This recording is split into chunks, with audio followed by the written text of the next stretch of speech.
In our last part of activity 2, and really what are we doing here? We're reviewing existing products against the design review criteria. Okay, so we just looked at slide 8, and now we're going to do slide 9 and 10, which have two different functions. This is expanded from what we did in the last one. Okay, let's take a look at slide 9. Slide 9, I'm going to look now at the specification. Okay, in 8, we looked at kind of the design review criteria, but now we're looking to see if this also meets the specification. We know it's durable, we know it's strong, we know it's weather resistant, but now let's see if all the parts are there. So does it have outdoor cooking? And I see and this is slide 9. Okay, I see that there's a pizza oven, a sink, there's some storage, there's counter space, and so there is a good amount of outdoor cooking stuff here, and there's even a place to hold wood and stuff like that. So it's definitely there, and so I've identified this as outdoor cooking, and up here, again, I've identified it as a shade structure for my rafters, and I'm calling it out. That's called joist and beam construction on wood columns. So these are wood columns. Okay, this is a beam, and these are joists. If you don't know what all those words are, it's okay. You just say, hey, there's pieces of wood going across, and they're supported by another piece of wood, and they're supported by some up and down pieces of wood. So you could just talk about that and say that this structure here is one of the things that you're going to keep. I choose to use these features in my new design. I do not choose to use this horrible bench. I think I need another design in the improvement section for the horrible bench. But there are other things in here. There's drought tolerant plants back here and outdoor eating area. So there's other things that you can do. I'm just doing a little example for you.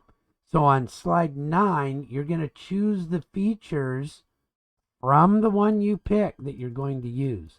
Now, you can still use ones from sample 2 and sample 3. We're just doing a shortened version of it here. So if you want to, you could do this for all of them, but you need some room then. You probably need new sheets. Okay? So maybe this is all I'm going to take from this one. Maybe that's all I'll take. And then let's take a look at what do we do here. Suggestions for improvements. So I see to this one up here, and that should be capitalized there.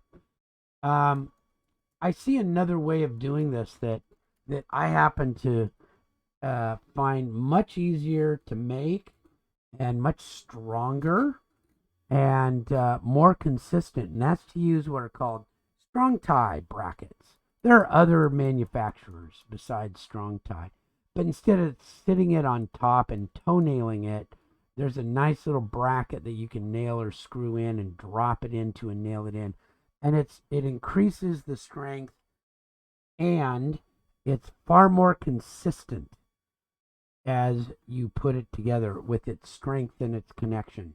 Whereas I'm not very good at toenailing, where you'd set that in and get it up on top of there and drive a nail sideways. That's called toenailing it.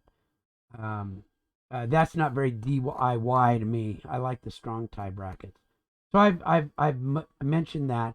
And then on this, I think an area of improvement might be a barbecue grill.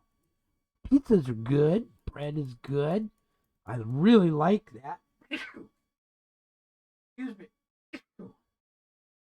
And I really like the sink, but I'd sure like to be able to wrap up a hot dog or a piece of chicken or a burger or a veggie burger or a piece of salmon.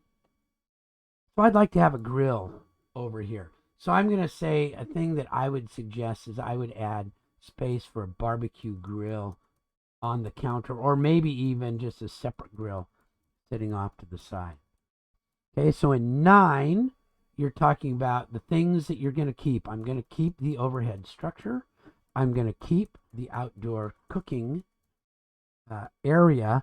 And in number 10, you're going to talk about on those things what you're going to improve.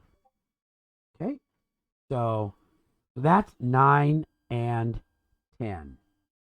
Here we go.